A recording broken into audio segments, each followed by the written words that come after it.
നമസ്കാരം, ഞാൻ രജനി അഭിലാഷ്. ആനന്ദ് ഇന്റർനാഷണൽ ന്യൂസിലേക്ക് സ്വാഗതം. പ്രധാന വാർത്തകൾ. വ്യാപാര വാണിജ്യ രംഗത്ത് ലോകത്തിന്റെ റോൾ മോഡലായ ജപ്പാൻ തകരുകയാണ്.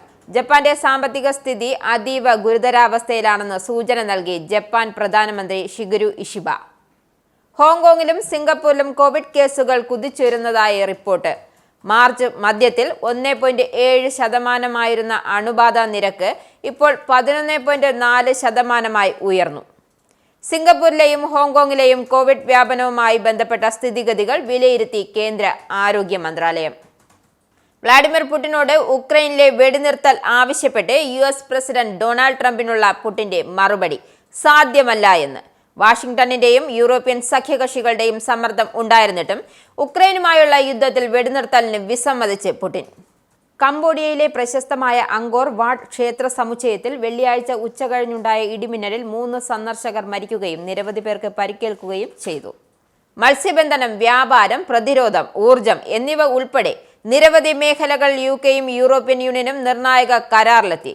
അടുത്തത് ഗൾഫ് രാജ്യങ്ങളുമായുള്ള കരാറെന്ന് ചാൻസലർ റേച്ചൽ റീവ്സ്. വ്യാപാരത്തിൽ ലോകത്തിലെ മറ്റേതൊരു രാജ്യത്തെക്കാളും മികച്ച നിലയിലാണ് UK ഇപ്പോൾ എന്ന് റീവ്സ്. വാർത്തകൾ വിശദമായി. വ്യാപാര വാണിജ്യ രംഗത്തെ ലോകത്തിന്റെ റോൾ മോഡലായ ജപ്പാൻ തകരുകയാണ്. ജപ്പാന്റെ സാമ്പത്തിക സ്ഥിതി അതീവ ഗുരുതരാവസ്ഥയിലാണെന്ന സൂചന നൽകി ജപ്പാൻ പ്രധാനമന്ത്രി ഷിഗെരു ഇഷിബ. വായ്പാ ചെലവുകൾ വർദ്ധിച്ചു വരുന്ന തന്റെ രാജ്യത്തിന്റെ സാമ്പത്തിക സ്ഥിതി ഗ്രീസിനേക്കാൾ മോശമാണെന്ന് ജാപ്പനീസ് പ്രധാനമന്ത്രി ഷിഗെരു ഇഷിബ വ്യക്തമാക്കി. നികുതി ഇളവുകൾക്കുള്ള ആഹ്വാനം സർക്കാർ നിരസിക്കുകയാണെന്നും പ്രധാനമന്ത്രി പറഞ്ഞു. ഉപഭോഗ നികുതി ഉൾപ്പെടെയുള്ള നികുതികൾ കുറയ്ക്കാൻ പ്രതിപക്ഷ പാർട്ടികൾ ഇഷിബയിൽ സമ്മർദ്ദം ചെലുത്തുകയാണ്. US വ്യാപാര നയങ്ങളുടെ പശ്ചാത്തലത്തിൽ ഒരു വർഷത്തിനിടെ ഇതാദ്യമായി ജപ്പാന്റെ സമ്പദ് വ്യവസ്ഥ ചുരുങ്ങി. സർക്കാർ ബോണ്ടുകൾ ഉപയോഗിച്ച് നികുതി ഇളവുകൾ ധനസഹായം നൽകുന്നത് നല്ല ആശയമാണെന്ന് കരുതുന്നില്ലെന്നും ഇഷിബ വ്യക്തമാക്കി. തെക്കുകിഴക്കൻ ഏഷ്യയിലുടനീളം പ്രത്യേകിച്ച് ഹോങ്കോങ്ങിലും സിംഗപ്പൂരിലും കോവിഡ് കേസുകൾ കുതിച്ചുയരുന്നതായി റിപ്പോർട്ട്. ഹോങ്കോങ്ങിലെ ആരോഗ്യ ഉദ്യോഗസ്ഥർ കോവിഡ് കേസുകളിൽ കുത്തനെ വർധനവ് റിപ്പോർട്ട് ചെയ്തിട്ടുണ്ട്. ഇത് ഹോങ്കോങ് നഗരം ഒരു പുതിയ കോവിഡ് തരംഗത്തിലേക്ക് പ്രവേശിച്ചതായി സൂചിപ്പിക്കുന്നു. മാർച്ച് മധ്യത്തിൽ 1.7% അണുബാധ നിരക്ക് ഇപ്പോൾ 11.4% ഉയർന്നിട്ടുണ്ട്. 2024 ഓഗസ്റ്റിൽ രേഖപ്പെടുത്തിയ ഏറ്റവും ഉയർന്ന നിരക്കിനെ മറികടന്നതായാണ് സെന്റർ ഫോർ ഹെൽത്ത് പ്രൊട്ടക്ഷൻ പുറത്തിറക്കിയ കണക്കുകൾ വ്യക്തമാക്കുന്നു. ഹോങ്കോങ്ങിലെ കോവിഡ് നിരക്ക് നിലവിൽ വളരെ ഉയർന്നതാണ് എന്ന് സെന്റർ ഫോർ ഹെൽത്ത് പ്രൊട്ടക്ഷനിലെ കമ്മ്യൂണിക്കബിൾ ഡിസീസ് മുന്നറിയിപ്പ് നൽകിയിട്ടുണ്ട്. കേന്ദ്ര ആരോഗ്യ മന്ത്രാലയം സിംഗപ്പൂരിലെയും ഹോങ്കോങ്ങിലെയും കോവിഡ് വ്യാപനവുമായി ബന്ധപ്പെട്ട സ്ഥിതിഗതികൾ വിലയിരുത്തി. ഇന്ത്യയിലെ നിലവിലെ COVID-19 സ്ഥിതി നിയന്ത്രണ വിധേയമാണെന്നും രാജ്യത്ത് കോവിഡ് കേസുകളുടെ എണ്ണം കുറവാണെന്നും ആരോഗ്യ മന്ത്രാലയം അറിയിച്ചു. നിലവിൽ 257 ആക്റ്റീവ് കേസുകളാണ് ഇന്ത്യയിലുള്ളത്. ഇന്ത്യയിലെ കേസുകളിൽ ഭൂരിഭാഗവും നേരിയ രോഗലക്ഷണങ്ങൾ മാത്രമാണെന്നും ആശുപത്രിയിൽ പ്രവേശിപ്പിക്കേണ്ട ആവശ്യമില്ലെന്നുമാണ് വിലയിരുത്തൽ. പുതിയ ഒമിക്രോൺ ഉപവകഭേദങ്ങളുടെ വ്യാപനമാണ് സിംഗപ്പൂരിലും ഹോങ്കോങ്ങിലും റിപ്പോർട്ട് ചെയ്തിരിക്കുന്നത്. കോവിഡ് ബാധിച്ച് സിംഗപ്പൂരിലെ ആശുപത്രിയിൽ പ്രവേശിക്കപ്പെടുന്നവരുടെ എണ്ണം 30% വർദ്ധിച്ചുവെന്നാണ് റിപ്പോർട്ട്. വ്ളാഡിമിർ പുടിനോട് ഉക്രൈനിലെ വെടിനിർത്തൽ ആവശ്യപ്പെട്ട US പ്രസിഡന്റ് ഡൊണാൾഡ് ട്രംപിനുള്ള പുടിന്റെ മറുപടി സാധ്യമല്ല എന്നായിരുന്നു. ഏറെ നിർണായകമായ പുടിനുമായുള്ള ഈ ഫോൺ സംഭാഷണത്തെ മികച്ചത് എന്ന് ഡൊണാൾഡ് ട്രംപ് വിശേഷിപ്പിച്ചു. എന്നാൽ വാഷിംഗ്ടണിന്റെയും യൂറോപ്യൻ സഖ്യകക്ഷികളുടെയും സമ്മർദ്ദം ഉണ്ടായിരുന്നിട്ടും ഉക്രൈനുമായുള്ള യുദ്ധത്തിൽ വെടിനിർത്തലിന് സമ്മതിക്കാൻ പുടിൻ ഒടുവിൽ വിസമ്മതിച്ചു. തിങ്കളാഴ്ച 2 മണിക്കൂർ നീണ്ട സംഭാഷണത്തിന് ശേഷം സോച്ചിയിൽ മാധ്യമപ്രവർത്തകരോട് സംസാരിച്ച പുടിൻ ഈ ആഹ്വാനത്തെ വളരെ അർത്ഥവത്തായതും തുറന്നു പറയുന്നതുമാണ് എന്ന് വിശേഷിപ്പിക്കുകയും ഭാവിയിലെ സമാധാന ചർച്ചകൾക്കായി ഒരു മെമ്മോറണ്ടം തയ്യാറാക്കുന്നതിൽ ഉക്രൈനുമായി പ്രവർത്തിക്കാൻ തയ്യാറാണെന്ന് പറയുകയും ചെയ്തു. പക്ഷേ US നിർദ്ദേശിച്ച 30 ദിവസത്തെ നിരുപാധിക വെടിനിർത്തലിനെ പിന്തുണയ്ക്കാൻ ഉക്രൈൻ സമ്മതിച്ചിട്ടും റഷ്യ വിസമ്മതിച്ചു. കംബോഡിയയിലെ പ്രശസ്തമായ അങ്കോർ വാട്ട് ക്ഷേത്ര സമുച്ചയത്തിൽ വെള്ളിയാഴ്ച ഉച്ചകഴിഞ്ഞുണ്ടായ ഇടിമിന്നലിൽ 3 സന്ദർശകർ മരിക്കുകയും നിരവധി പേർക്ക് പരിക്കേൽക്കുകയും ചെയ്തു. യുനെസ്കോയുടെ ലോക പൈതൃക സ്ഥലമായ പ്രധാന ക്ഷേത്രത്തിന് ചുറ്റും ഇടിമിന്നലിൽ നിന്നും അഭയം തേടുന്നതിനിടെയാണ് സന്ദർശകർക്ക് മിന്നലേറ്റത്. നെഗറ്റീവ് വിവരങ്ങൾ പ്രചരിപ്പിക്കുന്നത് രാജ്യത്തിന്റെ ടൂറിസം മേഖലയെ ദോഷകരമായി ബാധിക്കുമെന്ന് ചൂണ്ടിക്കാട്ടി ഈ സംഭവത്തെക്കുറിച്ചുള്ള ഓൺലൈൻ പോസ്റ്റുകൾ പിൻവലിക്കാൻ കംബോഡിയയുടെ ടൂറിസം മന്ത്രി ഹൌഡ് ഹക്ക് ആവശ്യപ്പെട്ടു.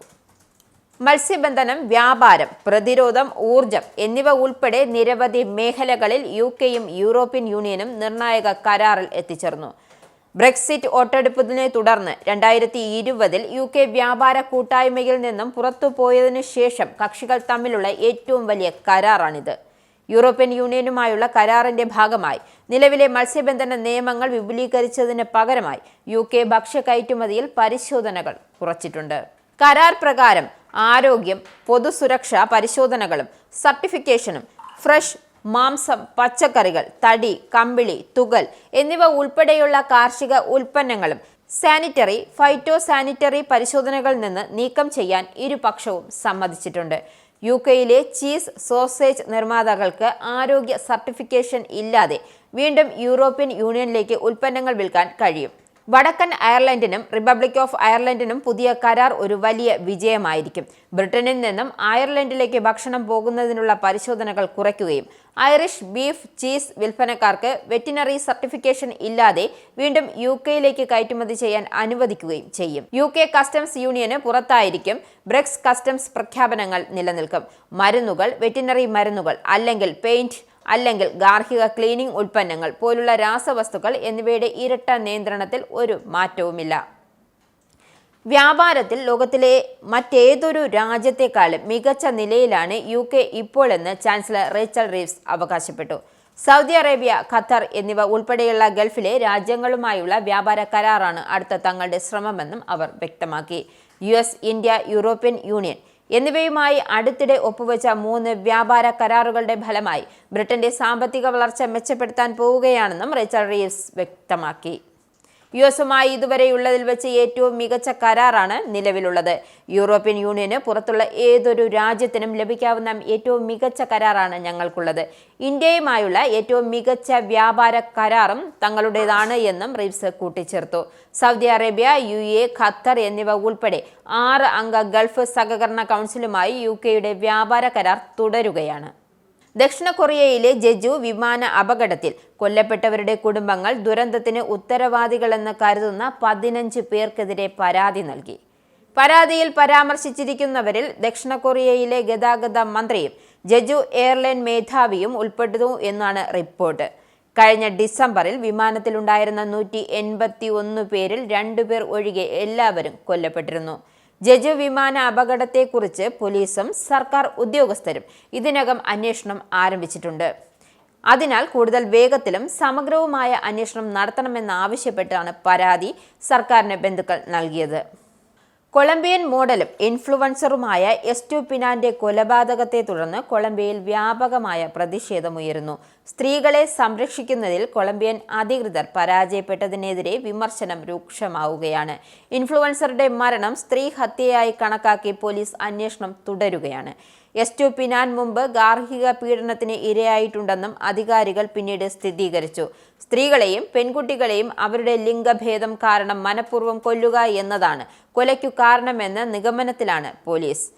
വടക്കുകിഴക്കൻ നഗരമായ കക്കൂട്ടയിൽ നിന്നുള്ള 22 വയസ്സുള്ള വിദ്യാർത്ഥിനിയും മോഡലുമായ മരിയ ജോസ് എസ്റ്റ്യൂപിനാൻ മെയ് 15-ന് കൊല്ലപ്പെടുകയായിരുന്നു. പ്രതി ഒരു ഡെലിവറി പുരുഷന്റെ വേഷം ധരിച്ച് വീട്ടിലെത്തി എസ്റ്റ്യൂപിനാന്റെ മുഖത്ത് വെടിവെച്ചു. പ്രതി ഓടിപ്പോകുന്നത് നിരീക്ഷണ ക്യാമറ ദൃശ്യങ്ങളിൽ നിന്നും ലഭിച്ചിട്ടുണ്ട്. ഇനി ഇന്നത്തെ UK പൗണ്ട് മൂല്യം അറിയാം. 1 പൗണ്ട് 114.32 ഇന്ത്യൻ രൂപ. 1 US ഡോളർ 85.44 ഇന്ത്യൻ രൂപ. 1 യൂറോ 96.20 ഇന്ത്യൻ രൂപ. 1 പൗണ്ട് 1.34 US ഡോളർ. ഇനി സ്പോർട്സ്.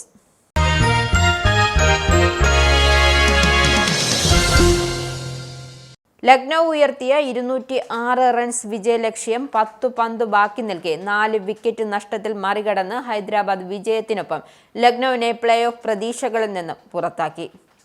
ഹൈദരാബാദ് നേരത്തെ പ്ലേ ഓഫ് കാണാതെ പുറത്തായിരുന്നു. 20 പന്തിൽ 6 സിക്സും 5 ഫോറും സഹിതം 59 റൺസ് നേടി മിന്നൽ തുടക്കം നൽകിയ അഭിഷേക് ശർമ്മയാണ് ഹൈദരാബാദിന്റെ വിജയശില്പി. സീസണിൽ ഹൈദരാബാദിന്റെ 4ാം വിജയം മാത്രമാണിത്. 18 പന്തിൽ അർദ്ധ സെഞ്ചുറി തികച്ച അഭിഷേക് ശർമ്മയാണ് പ്ലെയർ ഓഫ് ദി മാച്ച്. ഹൈദരാബാദിനായി 2 വിക്കറ്റ് നേടിയ ദിഗേഷ് റാട്ടി 4 ഓവറിൽ വഴങ്ങിയത് 37 റൺസാണ്. അഭിഷേക് ശർമ്മയുടെ വിക്കറ്റ് നേടിയതിനു പിന്നാലെ താരത്തോട് കയർത്ത് സംസാരിച്ചതിന് ദിഗേഷിന് അച്ചടക്ക നടപടി നേരിടേണ്ടി വന്നിരിക്കും. ഈ ബുള്ളറ്റിൻ ഇവിടെ സമാപിക്കുന്നു. നമസ്കാരം. നിങ്ങൾക്കും ആനന്ദ മീഡിയയുടെ പ്രേക്ഷകരിൽ ഒരാളാകണ്ടേ? യൂറോപ്പിലും US-ലും ആഫ്രിക്കയിലും അടക്കം പ്രവാസികൾ ഉള്ളയിടങ്ങളിലൊക്കെ ജനപ്രിയ ചാനലുമായി ആനന്ദ് മീഡിയ ഒപ്പമുണ്ട്. ഏഷ്യാനെറ്റ് ഫ്ലവേഴ്സ് അടക്കം നിങ്ങളുടെ വിരൽത്തുമ്പിലെത്തും. ആദ്യം റോക്കു ബോക്സ് സ്വന്തമാക്കുക. അതിൽ നിന്നും ആനന്ദ് മീഡിയ ആപ്ലിക്കേഷൻ ഡൗൺലോഡ് ചെയ്യുക, ഇൻസ്റ്റാൾ ചെയ്യുക. എന്നിട്ട് 02085866511 എന്ന നമ്പറിൽ ഞങ്ങളുടെ കസ്റ്റമർ കെയറിൽ ബന്ധപ്പെടുക. അല്ലെങ്കിൽ +91 735 660 3747 എന്ന നമ്പറിൽ വാട്സപ്പ് ചെയ്യുക. ആനന്ദ് മീഡിയയുടെ സേവനങ്ങൾ സ്വന്തമാക്കുക. മറ്റു ചാനലുകൾക്കൊപ്പം ആനന്ദ് TVയും എൻജോയ് ചെയ്യുക.